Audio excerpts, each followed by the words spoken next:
January 17, 1940, South China Sea dawn. The sea is flat and metallic under the first light of morning. A low haze hangs over the water, thin enough to reveal silhouettes, thick enough to distort distance. Engines hum at a steady pitch. Not strained, not urgent, not yet, not yet. Inside Japanese command compartments, radio operators lean closer to their headsets. Short transmissions move across the airwaves, routine position checks, calm confirmations. The engagement, according to plan, should already be concluding. Then a new report cuts through the static. The target is still maneuvering. Another transmission follows, tighter in tone. The voice is faster now. Visual contact maintained. Enemy continues attack. A pause. Static. Then disbelief sharpened by tension. He's still attacking. On plotting tables, lines that were supposed to end begin extending again. Observers scan the horizon, expecting smoke, debris, surrender, anything that signals closure. Instead, movement persists. Aggressive. Intentional. The radios no longer sound procedural. They sound alert. They sound uncertain. What was expected to be a controlled engagement is stretching into something else, an encounter that refuses to end, and a moment where confidence begins to fracture quietly over open frequencies. Quake. And as the sun climbs higher, Japanese command realizes this fight is no longer unfolding according to doctrine. It is unfolding according to reality. By January 1940, the world was already at war, even if much of it still moved under the illusion of restraint. And in Europe, the conflict had entered what would later be called the phony war. Armies faced one another across fortified borders, mobilized but largely inactive. Diplomacy had collapsed, yet the decisive clashes had not fully begun. The absence of constant combat in Europe, however, did not mean the world was quiet. Far from it. In East Asia, the war had been burning for years. Japan had been engaged in full-scale conflict in China since July 1937. What began as a rapid campaign to subdue Chinese resistance had transformed into a grinding, expansive war across vast territory. Japanese forces held major coastal cities, key rail corridors, and strategic ports. Yet the Chinese government had not collapsed. Resistance continued inland, irregular and conventional forces blending into a prolonged struggle that drained men, material, and patience. By early 1940, Japan's leadership was operating under two simultaneous pressures. One was operational, maintaining dominance across occupied regions while suppressing ongoing resistance. The other was strategic, preparing for the possibility that the war would widen beyond China. Japanese naval doctrine sat at the center of this calculation. The Imperial Japanese Navy viewed itself as the decisive instrument of national power. Since the early 20th century, its planning had revolved around the concept of a climactic engagement, Kanti Kessen, a single decisive naval battle that would shatter an enemy fleet and secure control of the seas. Training, fleet composition, and tactical thinking all flowed from this belief. Yet the reality Japan faced in 1940 was messier. Rather than a single opponent, Japan was navigating a tightening web of tensions with the Soviet Union along the Manchurian border, with Western colonial powers in Southeast Asia, and increasingly with the United States, whose economic pressure and diplomatic posture were becoming more openly adversarial. Every patrol, every engagement, and every show of force carried weight beyond its immediate tactical outcome. The South China Sea, where this engagement unfolded, was not a peripheral theater. It was a vital artery. Shipping lanes through these waters connected Japan's occupied territories in China with resources from Southeast Asia. Oil, rubber, and raw materials flowed, or were expected to flow, through these sea routes. Control of the air and sea in this region was essential not just for military success, but for sustaining Japan's war economy. Japanese commanders believed they understood this environment well. By 1940, the Imperial Japanese Navy and Naval Air Service had accumulated years of operational experience. They had conducted carrier operations, land-based airstrikes, coastal bombardments, and convoy protection missions. Opponents encountered in this region, primarily Chinese forces and smaller, less technologically advanced units, had rarely been able to contest Japanese air and naval superiority for long. This bred confidence, sometimes overconfidence, sometimes overconfident. Japanese operational planning increasingly assumed that once contact was made, engagements would unfold predictably. Enemy resistance would be fierce but brief. Once Japanese forces closed in, outcomes were expected to resolve quickly, decisively, and according to plan. This assumption extended to communications. Radio doctrine emphasized clarity, brevity, and hierarchy. Reports were meant to confirm expectations, not challenge them. Unexpected developments were to be reported, but they were not expected to persist. The system functioned best when reality aligned with doctrine. But war has a way of exposing the gap between the two. As Japanese units moved through contested waters and skies in early 1940, they did so with a sense of procedural certainty. Engagements were framed as problems already solved on paper. What remained was execution. That certainty would be tested not by a grand fleet action, nor by overwhelming force, but by a single engagement that refused to behave as expected, stretching time, straining radios, and forcing Japanese command to confront something deeply unsettling, an enemy that did not break when it was supposed to. And as that realization began to form, the foundations of this engagement were already set through technology, doctrine, and the assumptions carried into the fight. Those foundations must be understood before the moment when calm radio traffic turned into alarm. The engagement that triggered alarm on Japanese radios did not occur in a vacuum. It was the product of years of planning, doctrine, and technological confidence, each reinforcing the belief that control, once established, would not be meaningfully contested. At the heart of Japanese expectations in early 1940 was air-sea coordination. Japanese naval operations relied heavily on land-based naval aviation. Operating from airfields along the Chinese coast and occupied islands, these aircraft extended the Navy's reach deep into contested waters. Bombers, reconnaissance planes, and fighters worked in concert with surface units, providing intelligence, striking power, and psychological dominance. The assumption was simple. Once Japanese aircraft arrived overhead, the balance of power tilted decisively. Radio communication was the nervous system of this system. Aircraft crews reported sightings, damage assessments, and engagement status in short-coded bursts. These messages flowed upward to squadron leaders, to task group commanders, and ultimately to operational headquarters. The expectation was not continuous dialogue, but confirmation. Confirmation that targets were located, confirmation that attacks were executed, confirmation that resistance had ended. The technology supported this mindset. Japanese aircraft of the period were light, maneuverable, and long-range. Emphasis was placed on agility and offensive capability rather than protection. Pilots were trained to press attacks aggressively, trusting speed and skill over armor. Radios, while not universally installed in earlier years, were increasingly standard by 1940, particularly in command aircraft. This allowed for tighter coordination, but also created a new vulnerability. Command awareness was now tied to the accuracy and emotional tone of voices coming through the ether. Surface units, when involved, operated under similar assumptions. Destroyers, cruisers, and auxiliary vessels patrolled with the belief that threats would be detected early and neutralized quickly. Lookouts, gunnery crews, and commanders trained for decisive action, not prolonged uncertainty. Engagements were expected to move from contact to resolution in a clear sequence. The opposing force, whatever its precise composition, was categorized accordingly. Japanese intelligence assessments tended to rank enemies by perceived capability. Forces lacking modern fleets, advanced aircraft, or integrated command systems were not expected to sustain attacks under pressure. Once engaged, they were presumed to either withdraw or be destroyed. Persistence was not factored heavily into planning calculations. This shaped tactical decisions before the first shot was fired. Fuel loads were calculated for short engagements. Ammunition allowances reflected expectations of brief contact.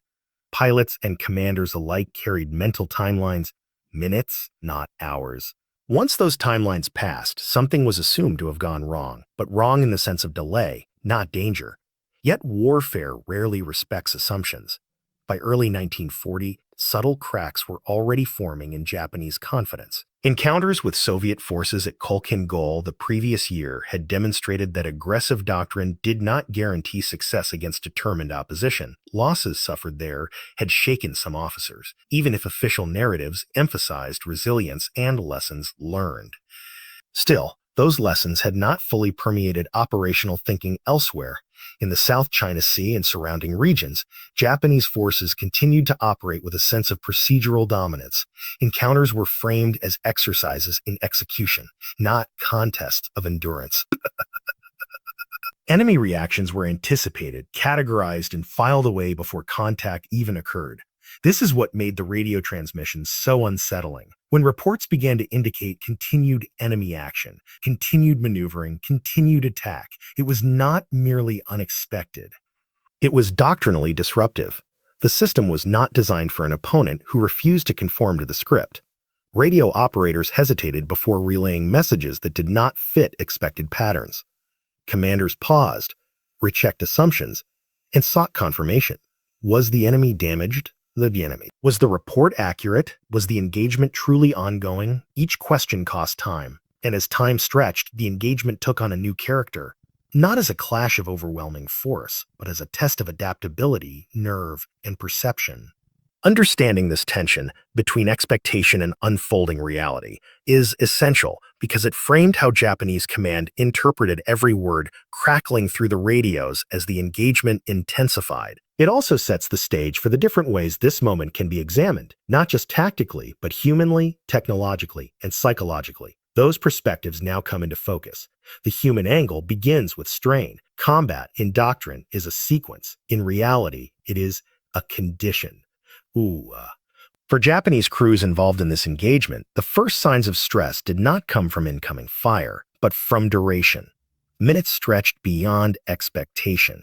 Pilots who anticipated a single attack run found themselves circling back again.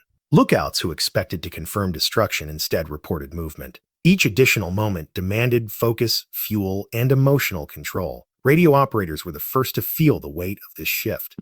Trained to transmit clean, confident reports, they now relayed uncertainty. Words mattered. Hence, tone mattered. A report stating that the enemy remained active was not merely informational. It was disruptive. It challenged the assumptions of everyone listening. Voices tightened. Breathing became audible between phrases. Commanders, hearing these transmissions, experienced a subtle but dangerous sensation. Loss of narrative control. The engagement was no longer unfolding according to plan, and yet no clear alternative plan had been prepared for this scenario. The tactical angle reveals the problem of persistence. Japanese tactics emphasized decisive action. Once contact was made, forces were expected to overwhelm the enemy through coordinated strikes. The concept relied on shock, physical and psychological. An enemy that continued attacking undermined both. Each renewed movement forced Japanese units to reorient, re-engage, and reassess. Tactical geometry shifted constantly. Angles of approach that had been calculated minutes earlier were now obsolete. Fire control solutions had to be recalculated. And formation integrity was stressed as units maneuvered to maintain contact. This created tactical friction. Resources were expended faster than planned. Fuel consumption increased. Ammunition stocks declined. Pilots and crews had to balance aggression with conservation, all while under the pressure of incomplete information. The enemy's continued action, whatever its exact form, acted as a force multiplier. It did not need to inflict catastrophic damage to be effective. It only needed to persist. The technological angle centers on radios. By 1940, radio communication had transformed warfare. It allowed for coordination at speeds previously unimaginable. But it also exposed commanders to the raw, unfiltered flow of events. Every transmission carried not just data, but emotion. Static, clipped phrases, overlapping calls, these were not neutral. They shaped perception. As reports accumulated indicating ongoing enemy action, the psychological weight of those words grew heavier. Japanese radio doctrine was not designed for prolonged ambiguity. Messages were meant to confirm success, not narrate uncertainty. When reality refused to align, the technology that enabled command and control also transmitted anxiety upward through the chain. This was not a failure of equipment. It was a failure of expectation. And as the engagement continued, these three dimensions, human stress, tactical disruption, and technological exposure, began feeding into one another, amplifying their effects. The longer the enemy remained active, the more pressure mounted on every participant, from the cockpit to the command table. But these were only the internal pressures. Beyond them lay deeper questions about leadership, perception of the enemy, and the moral shock of confronting resistance that refused to collapse. Those angles would soon become unavoidable. The leadership angle emerges under compression. Japanese commanders involved in the engagement were trained to issue clear, decisive orders based on stable information. Their authority rested not only on rank, but on the assumption that they could see the shape of the battle as it unfolded. Radios were meant to extend their vision. Instead, those radios delivered fragments. Leadership under these conditions became reactive. Orders were adjusted, then adjusted again. Instructions meant to conclude the engagement shifted toward containment, then toward damage control. Each change carried the risk of revealing uncertainty to subordinates, something Japanese military culture strongly discouraged. This placed commanders in a narrow corridor, act too aggressively, and they risked overextending forces already operating beyond planned limits. Act too cautiously, and they allowed an enemy, previously categorized as inferior, to dictate tempo. Neither option fit doctrinal comfort. The fact that radio operators were reporting continued enemy aggression forced leadership into a posture they had not anticipated, one of adaptation rather than execution. Enemy perception shifted in real time. Before the engagement, the opposing force existed primarily as an abstraction, numbers on a briefing sheet, silhouettes on recognition charts, a set of expected behaviors. During the engagement, that abstraction collapsed. An enemy that continues attacking after initial contact violates expectation. An enemy that maneuvers with intent, rather than desperation, demands reevaluation. Each new report chipped away at prior assumptions, replacing them with something more unsettling: respect. This did not mean admiration. It meant recalibration. Japanese commanders began to treat the opposing force not as a problem to be solved, but as an actor making choices. That distinction mattered. It forced planners and tacticians to consider intent, not just capability. And intent, once acknowledged, carries psychological weight. The psychological shock was cumulative, not sudden. There was no single moment of panic, no dramatic collapse. Instead, tension accumulated transmission by transmission. Each message stating that the enemy was still active carried more weight than the last. "He's still attacking" was not just a report. It was an indictment of assumptions. For crews and commanders alike, the phrase implied exhaustion, disbelief, and the creeping realization that the engagement might not end cleanly. Fatigue set in. Cognitive load increased. Decisions became harder, not because options disappeared, but because none of them aligned with prior expectations. This kind of psychological pressure is uniquely corrosive. It does not break discipline immediately. It erodes confidence quietly. By the time Japanese command fully grasped the nature of what they were facing, the engagement had already crossed a threshold. It was no longer a matter of executing a plan. It was a matter of surviving an unfolding situation. And it was moving toward a decisive moment, one where continued resistance, accumulated stress, and narrowing options would force outcomes neither side had originally intended. That moment would arrive not with a declaration, but with escalation, measured in seconds, fuel gauges, and voices growing sharper over open frequencies. The turning point was approaching. By the time Japanese command recognized that the engagement had entered a critical phase, the battle space had already narrowed. Fuel margins were no longer theoretical. Ammunition counts were no longer assumptions. Time, once an invisible backdrop, had become the defining constraint. Radio traffic increased in frequency, even as clarity began to degrade. Reports overlapped. Corrections followed initial transmissions. Observations contradicted earlier assessments. What had first been treated as an anomaly was now undeniable. The enemy was not disengaging. Japanese units adjusted posture accordingly. Aircraft altered attack patterns, shifting from planned strike runs to more conservative approaches intended to maintain contact while minimizing exposure. Surface elements, if present, tightened formations, prioritizing mutual support over aggressive pursuit. The engagement had moved from execution to management. This transition carried consequences. Every maneuver consumed fuel. Every burst of fire reduced reserves. Pilots who had trained for decisive strikes now found themselves calculating endurance. how long they could remain effective before physics intervened. The enemy's continued action exploited this reality.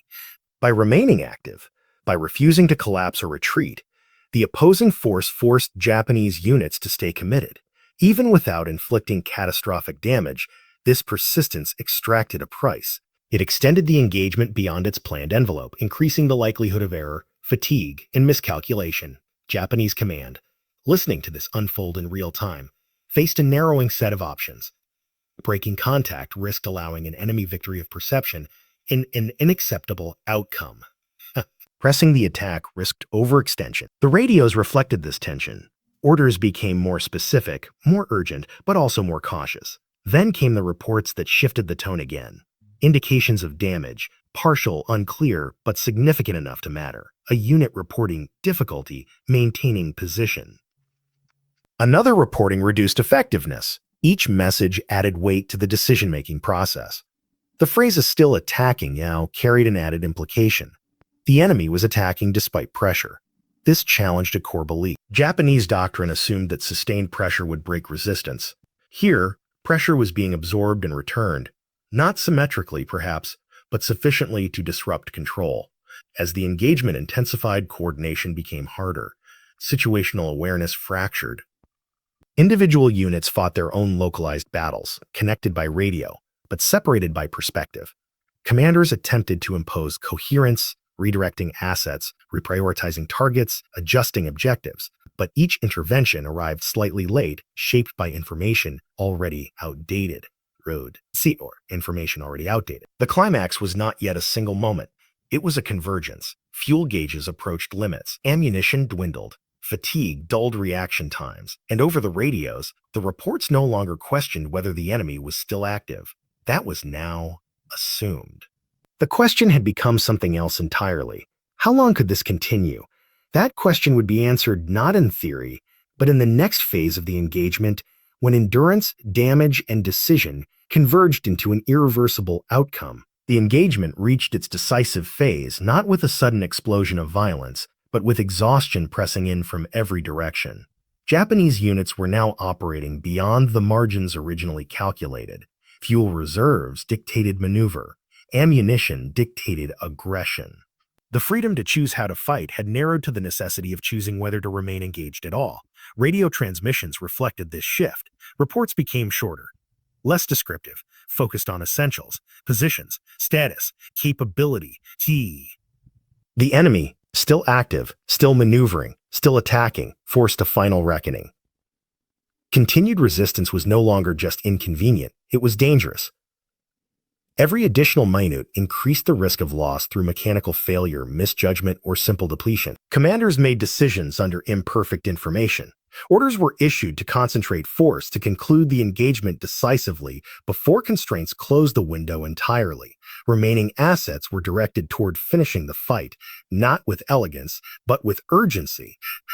The final exchanges were uneven. Japanese firepower, coordination, and experience eventually asserted themselves. Damage accumulated. The enemy's ability to maneuver degraded. Reports began to change in tone, not confident, but cautiously affirmative. Visual confirmation replaced assumption. Movement slowed. Attack patterns faltered. Then came the transmission that marked the turning point. Enemy activity reduced. Enemy attack no longer effective. It was not triumph. It was relief. Silence followed, not complete, but noticeably different. The radios, which had crackled with uncertainty and strain, now carried controlled acknowledgments. The engagement, though, which had stretched far beyond expectation, was finally drawing to a close. Japanese command did not celebrate. The outcome, while tactically favorable, felt costly in ways not captured by damage reports alone. The engagement had exposed vulnerabilities of doctrine, of expectation, of psychological readiness. He's still attacking lingered as a memory rather than a report. It represented a moment when control had slipped just enough to be felt, when an enemy, presumed manageable, had forced Japanese forces to confront the limits of planning. As units disengaged and returned to base or station, the battle space fell quiet. The sea resumed its indifferent calm, smoke dissipated, wreckage drifted or sank. But the engagement did not end there. Its consequences would unfold in the hours, days, and analyses that followed, measured not only in losses and repairs, but in altered perceptions and recalibrated assumptions. Those consequences formed the aftermath. In the hours following the engagement, Japanese units transitioned from combat posture to assessment. Aircraft that returned did so with visible signs of strain. Fuel reserves were low. Airframes bore evidence of sustained maneuvering and engagement. Crews reported fatigue that went beyond the physical and exhaustion rooted in prolonged uncertainty rather than brief intensity. Damage assessments began immediately. Reports were compiled from pilots, observers, and surface commanders. These documents focused on measurable outcomes: confirmed hits, expended ammunition, time on station, fuel consumption. On paper, the engagement could be framed as a successful action. The enemy had been neutralized. Control of the area remained in Japanese hands. Yet beneath the formal language, unease persisted. Some reports included qualifiers, phrases indicating difficulty, resistance, unexpected duration. These were not emphasized in summaries, but they were present. They reflected an awareness that the engagement had not unfolded according to plan.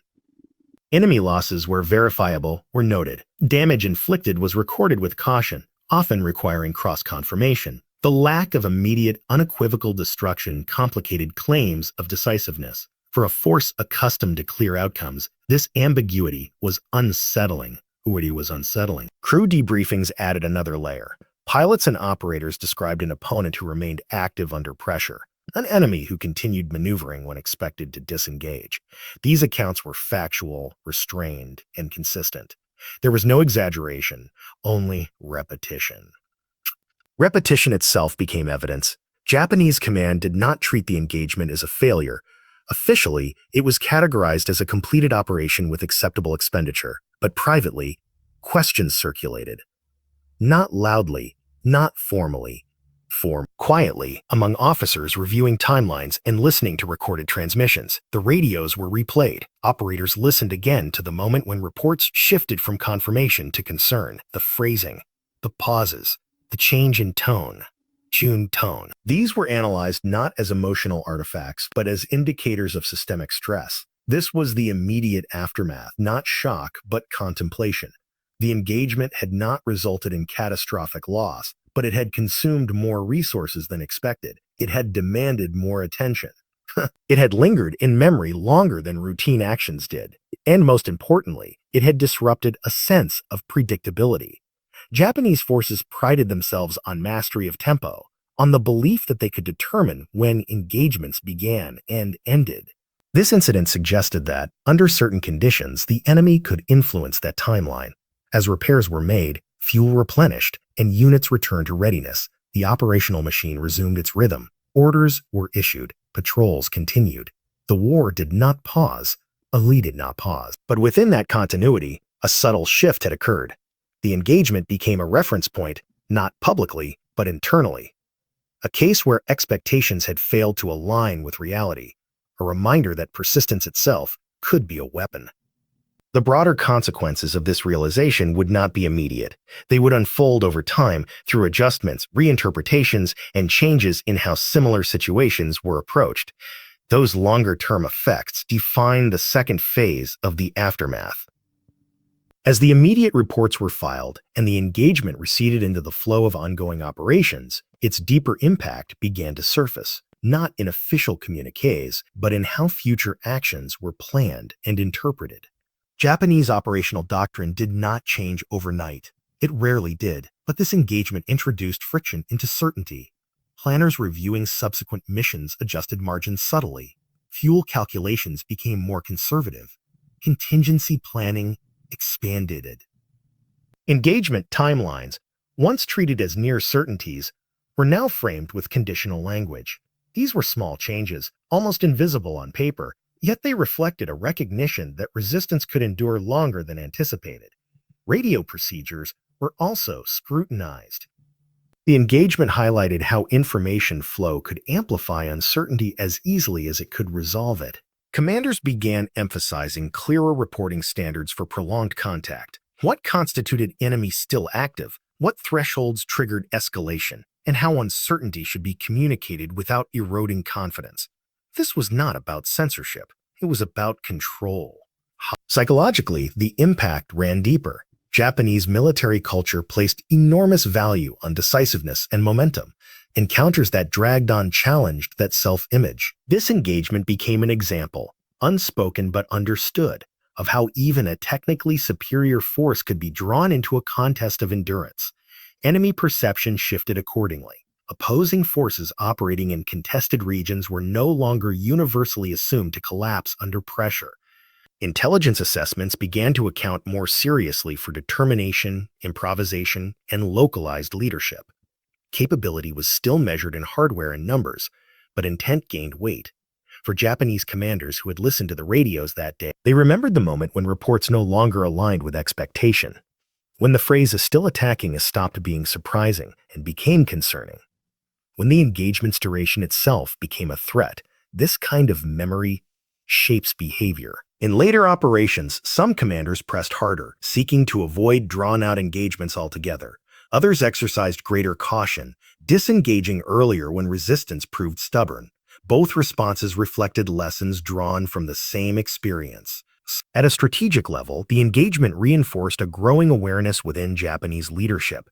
The war they were fighting was not one of clean, decisive actions alone. It was becoming a war of attrition, perception, and psychological endurance. This realization carried implications beyond any single encounter. As Japan moved deeper into conflict, stretching supply lines, expanding commitments, and facing increasingly capable opponents, the assumption of predictability eroded further. Each unexpected resistance added weight to the understanding that control was never absolute. The engagement did not alter the course of the war by itself, but it contributed to a pattern in which Japanese forces encountered limits, not of courage or skill, but of planning and expectation.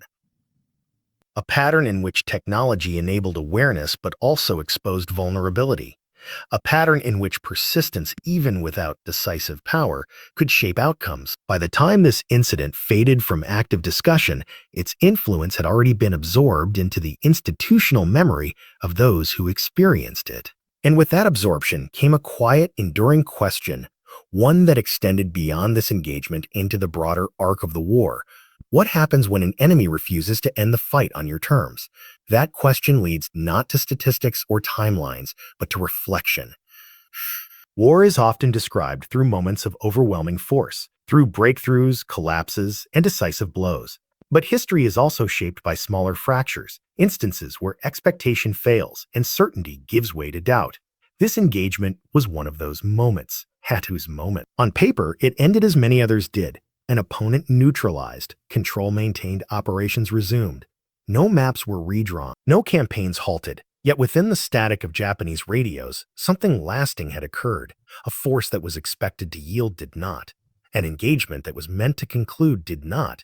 And in that refusal, a truth surfaced. Technology can extend reach, but it cannot guarantee control. It cannot guarantee control. Doctrine can guide action, but it cannot predict will. Radios can carry information instantly, but they also carry emotion, stress, hesitation, disbelief. "He's still attacking" was not a dramatic proclamation. It was a factual report, and that is what made it powerful. It exposed the fragile space between planning and reality, where human endurance and decision-making operate under pressure. It revealed how persistence alone, without superiority, can disrupt even a well-prepared force.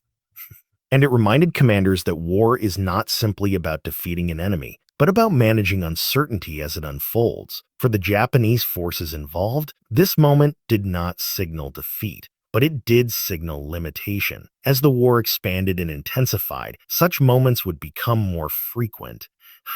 Each one would add strain to systems built on the promise of decisiveness. Each would demand adaptation, not just in tactics, but in mindset. In the end, this engagement stands as a quiet testament to an enduring reality of warfare. Battles are not always decided by who strikes hardest, but by who refuses to stop fighting when the outcome is assumed. And sometimes, the most unsettling sound on a battlefield is not an explosion, but a calm voice on the radio, reporting that the fight is still not over.